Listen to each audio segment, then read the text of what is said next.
Welcome back to another episode of the Simply Ball Dropping Podcast. I'm your host and the man behind the mic, K Sapp.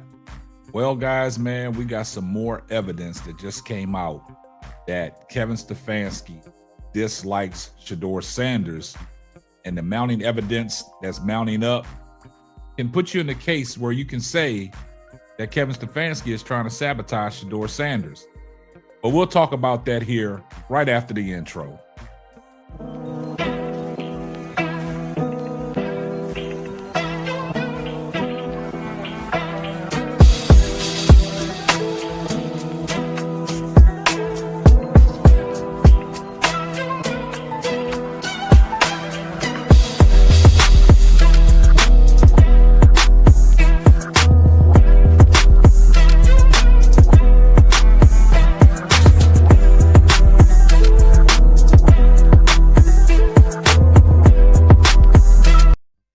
Well, guys, man, it's a lot of things that have coming out, pertaining to Kevin Stefanski, the head coach of the Cleveland Browns, when it has anything dealing with Shedeur Sanders.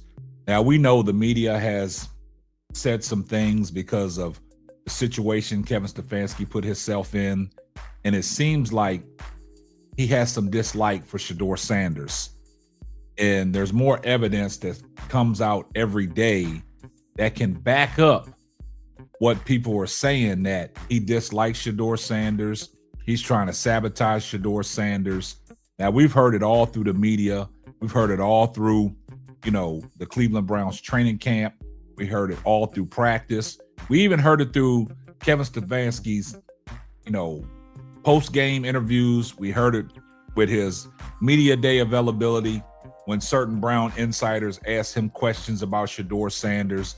And there's one insider for the Cleveland Browns, that's Mary Kay Cabot, where she be asking Kevin Stefanski direct questions when it's Dillon around Shedeur Sanders. And we all know what Kevin Stefanski does at that particular time.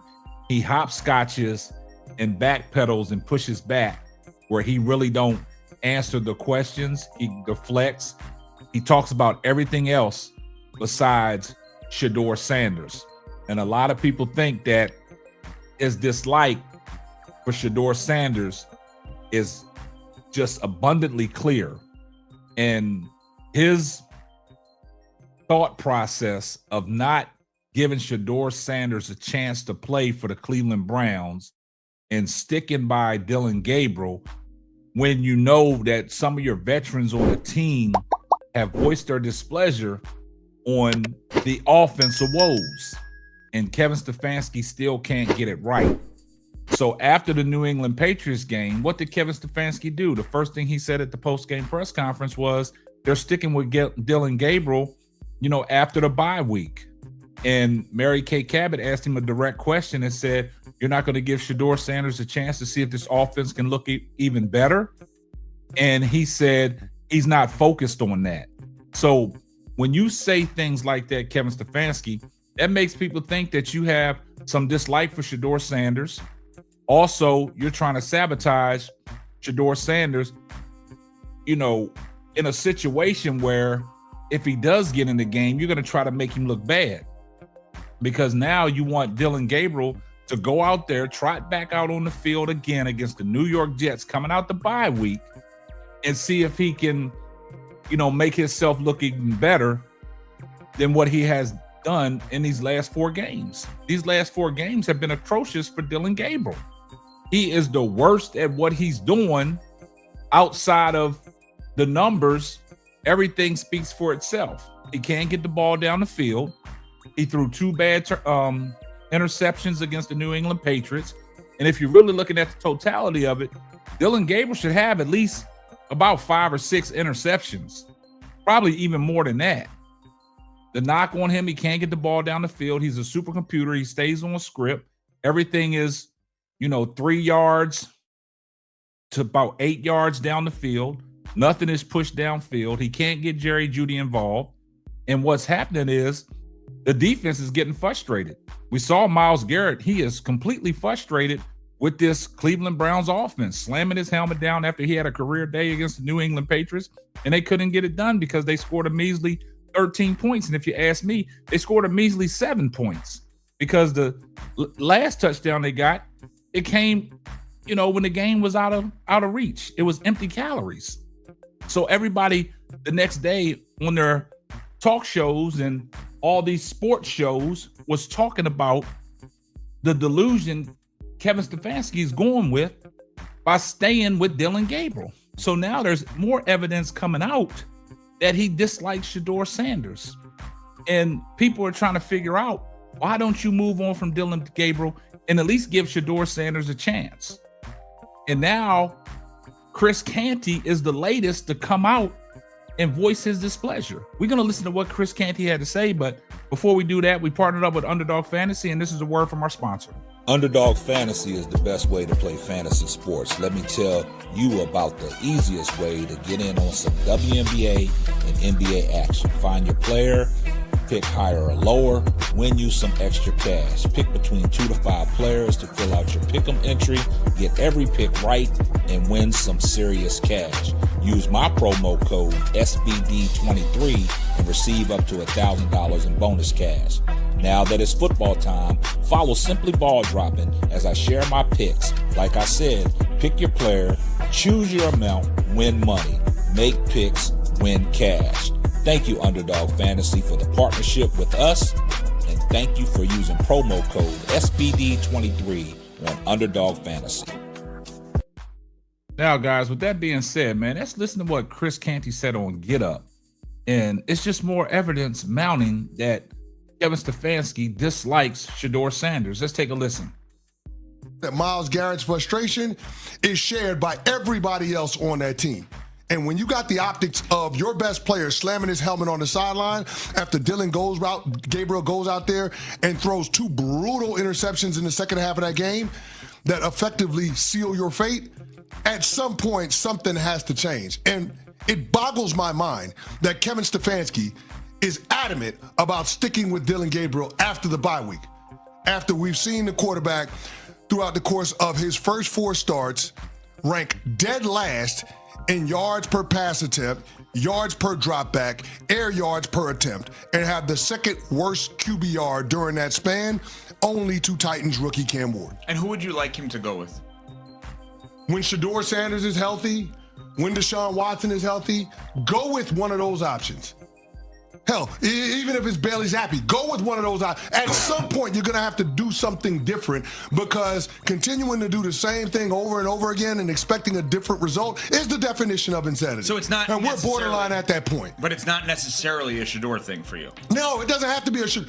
He may not be healthy enough to play. He has a back injury. Well, yeah. Well, we'll see what happens after the bye week, right? Mm-hmm. Like, he had a back injury yesterday. They've got a bye week. We'll see what ends up happening after that. But, I mean, you got to get somebody else ready to go in and be the guy. And I'm not saying that it's over for Dillon Gabriel in Cleveland, because it's not. He's a young, ascending player. But right now, it's too big for him. And he limits what your offense can be. The guy can't throw the ball down the field. And now, all of a sudden, defenses are stacking the box, taking away Quishon Junkins and Jerome Ford and Dylan Sampson. They're taking away your run game because you won't throw the ball down the field, or you can't throw the ball down the field. Either way, the impact is the same. And if you're a defensive player, you're getting tired of seeing the ineptitude on the offensive side of the ball, and you're getting tired of opposing offenses holding the ball as long as the Patriots did yesterday. You hear what Chris Canty had to say, man. Chris Canty is spot on. And like I've been saying, and I've been telling you guys, when you can't throw the ball down the field, what is the defense going to do? They're going to stack the box. They're going to take away the run game, man. They take away the run game of Quishon Junkins, and when he's not effective, that offense is not effective. Myles Garrett alluded to that after the frustration of the New England game. He would like to see them run the ball a little more, but Kevin Stefanski thought different. And Dillon Gabriel can't push the ball down the field. I'm not the only one saying this. Every media personnel is saying that Dillon Gabriel is flat out garbage right now. He cannot push the ball down the field. This offense is diabolical right now. Kevin Stefanski is delusional. It's just more evidence. More evidence comes out that makes you believe that Kevin Stefanski does not like Shedeur Sanders, and he is not going to play Shedeur Sanders anytime soon, because this would have been the perfect time to pull Dillon Gabriel out, prepare Shedeur Sanders during the bye week in practice, give him a full game plan, and get him ready for the New York Jets. But Kevin Stefanski's not doing that. So that's just evidence showing that he dislikes Shedeur Sanders, and he don't want Shedeur Sanders to get in. He don't want Shedeur Sanders to shine. He don't want Shedeur Sanders to prove him wrong and to justify why he did not pick Shedeur Sanders over Dillon Gabriel, because we all know, we talked about it, Dillon Gabriel was on nobody's big board to be drafted. Shedeur Sanders was ahead of Dillon Gabriel on everybody's big board. Even Tony Grossi pre-draft was tooting Shedeur Sanders' horn. Now all of a sudden he's flip-flop, but we can't let him get back on this side. I see everybody in the comment section, #salute. Get down in the comment section and let me know what you think about today's video. I see everybody. Oh yeah, just in case I forgot, tell a friend to tell a friend. It might not be for you, but it might be for them. And this is going to wrap up another episode of the Simply Ball Dropping Podcast. I'm your host and the man behind the mic, K-Sap. We're going to catch you on the next one. Also, if you're not subscribed to the channel, do me a favor, hit the subscribe button, turn your post notifications on so you know every time Simply Ball Dropping drops another hot banger. Also, if you haven't joined the Simply Ball Dropping community, just hit the join button and join the community so you don't miss out on nothing. And I'll catch you on the next one. Deuces. Thanks for listening to the Simply Ball Dropping Podcast. Be sure to subscribe, like, and share on all major platforms. That's all, folks.